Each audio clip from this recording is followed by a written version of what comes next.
आज मैं बात करूंगा जॉर्जिया मेलोनी को लेकर रचनात्मक कांग्रेस सम्मेलन में जो एक मजाक हुआ, जिसे मैं और ओछा कटाक्ष मानता हूं। संदीप दीक्षित ने मेलोनी को लेकर जो टिप्पणी की वो उस मंच की गरिमा के अनुकूल तो बिल्कुल भी नहीं थी। हाँ, इसी प्रसंग में जो राहुल गांधी ने जवाब दिया उस पर ध्यान जरूर जाता है। जब उस मजाक को आगे बढ़ाने की कोशिश हुई तो उन्होंने कहा कि मैं अभी उस स्तर तक नहीं पहुंचा हूं। उन्होंने न मजाक को आगे बढ़ाया न उसमें अपना कोई मसाला जोड़ा। मेरे हिसाब से यही परिपक्वता होती है। राजनीति में हास्य और व्यंग्य की पूरी जगह है, लेकिन सवाल है कि व्यंग्य का निशाना कौन है और उसका आधार क्या है। मोदी की विदेश नीति की आलोचना करनी है तो सैकड़ों राजनीतिक और कूटनीतिक मुद्दे हैं। फिर किसी महिला प्रधानमंत्री को किसी पुरुष नेता के साथ तस्वीरों या कथित नज़दीकी के संदर्भ में मजाक का विषय बनाने की ज़रूरत थी क्या है। और ये समस्या केवल कांग्रेस की ही नहीं है। हमारे समाज में यदि दो पुरुष नेता मिले तो उसे हम कहते हैं कूटनीति, लेकिन पुरुष और महिला नेता मिले तो अचानक हमें उसमें केमिस्ट्री दिखाई देने लगती है।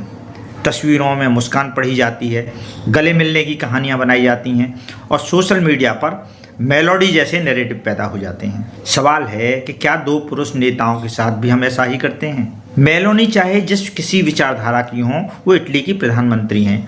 उनकी नीतियों से असहमति रखिए, उनकी राजनीति की आलोचना कीजिए, लेकिन उनकी राजनीतिक पहचान को किसी पुरुष नेता के साथ जोड़ी गई काल्पनिक कहानियों में बदल देना उचित नहीं है।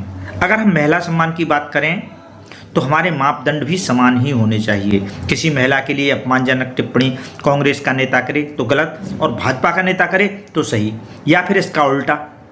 भारतीय राजनीति में अलग अलग दलों के नेताओं ने महिलाओं को लेकर समय समय पर घोर आपत्तिजनक टिप्पणियां की हैं। इसलिए मेलोनी की गरिमा की बात भी राजनीतिक सुविधा के हिसाब से नहीं होनी चाहिए। कांग्रेस के मंच से ऐसी टिप्पणी नहीं होनी चाहिए थी। संदीप दीक्षित को अपने कथन पर खेद व्यक्त करके माफ़ी मांगनी चाहिए। माफ़ी मांगना कोई कमजोरी नहीं है, यह स्वीकार करना है कि सार्वजनिक जीवन में शब्दों की भी जिम्मेदारी होती है। लेकिन अंततः सवाल सिर्फ मेलोनी का नहीं है, सवाल हम सभी की सोच का है। किसी सफल महिला को देखकर हम सबसे पहले उसके काम के बारे में सवाल कम, लेकिन अन्य सवाल ज़्यादा पूछते हैं।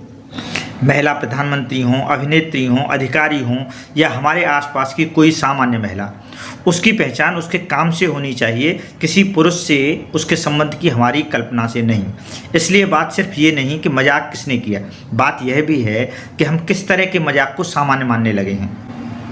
राजनीति में व्यंग्य होना चाहिए, लेकिन एक गरिमा के साथ, क्योंकि लोकतंत्र में असहमति जरूरी है, लेकिन असहमति के नाम पर गरिमा खो देना जरूरी नहीं है।